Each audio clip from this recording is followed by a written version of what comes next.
अगर आप भी चाहते हैं कि आरसीएम म्यूजिक के वीडियो सबसे पहले आप तक पहुंचे, तो लाल बटन को दबा के चैनल को सब्सक्राइब जरूर करें और साथ में बेल आइकन को दबाना ना भूलें।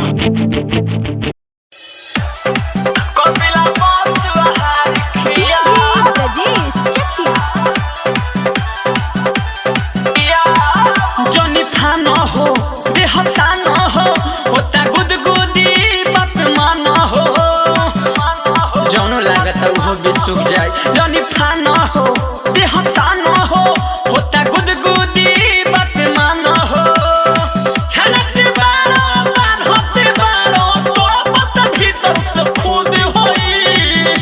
तो कपिला पशु आहार खियावा तबे भतर दूध होई कपिला पशु आहार खियावा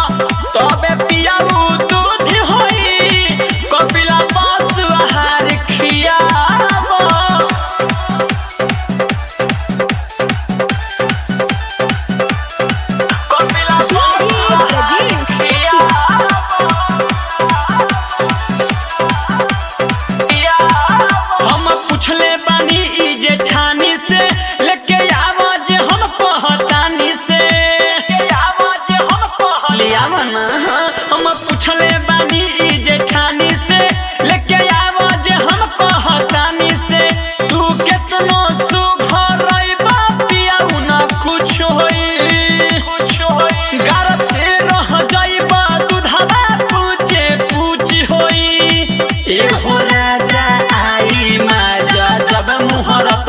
सुधी होई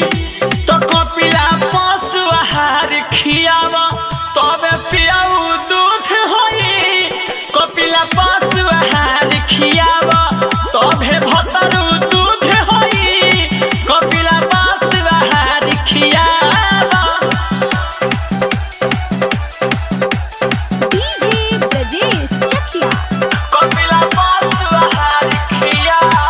बच्चा तोरा पोता पर पारी हो पिया सुनो तू बिरजस बिहारी हो अरे भैंसियो आदमी ना बच्चा तोर पोता कर पारी हो पिया सुनो तू बिरजस बिहारी हो ससीलाल चारा अभियो से तू डाल देता दाना पानी खातिर रुपया तू तो निकाल देता कम करतिया दूधवा जानत बानी दिनमा बुद्धि होई तो कपिला पशु आहार खियावा तबे भतरू दूध होई कपिला पशु आहार खियावा तबे पियाऊ दूध होई कपिला पशु आहार खियावा ना जनी फाना हो देहता न हो होता गुदगुदी बात माना हो वो भी सुख जाए जानी फाना हो देहता न हो होता गुदगुदी बात माना हो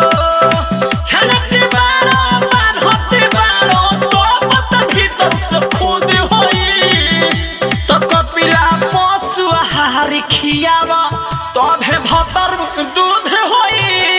कपिला पशु आहार खियावा तबे पियाऊ दूध होई कपिला पशु आहार खियावा। डाउनलोड कीजिए RCM music official app play store से। आरसीएम म्यूजिक के सारे ऑडियो वीडियो डाउनलोड करने के लिए